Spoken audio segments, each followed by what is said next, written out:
President Trump just wrapped up his speech in Iowa discussing everything from the economy to ethanol and even touching on immigration. Thank you so much for joining us tonight for the news at 6. I'm Luke Birdsall. KWWL's Alex Johnson was at that speech in Clive, right near Des Moines. Alex, what major points did the president touch on today? Hey, Luke.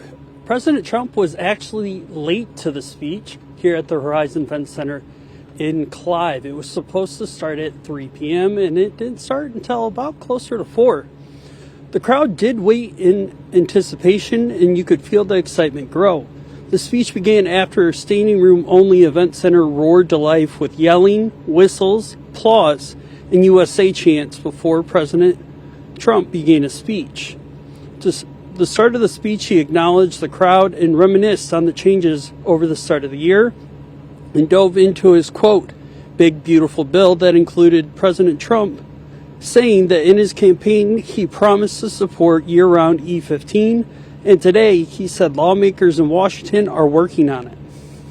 I want to be there in person to tell them, the people of Iowa, to know that I am trusting Speaker Mike Johnson, who's great, and Leader John Thune, who's great, that's House and Senate, to find a deal that works, we've got it, for farmers, consumers, and refiners, including small and mid-sized refiners. In other words, to get E15 approved, and they're working on it. They're very close to getting it done. So I just wanted to let you know that. Yeah? They said, we agree.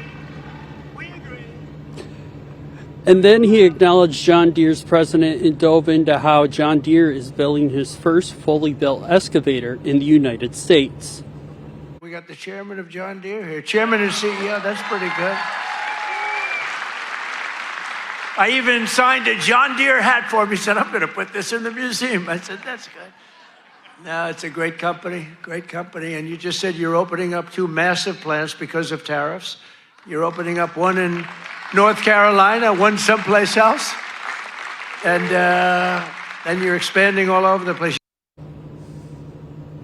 There were a few protesters, but they were quickly and fastly removed from the building before really anybody noticed.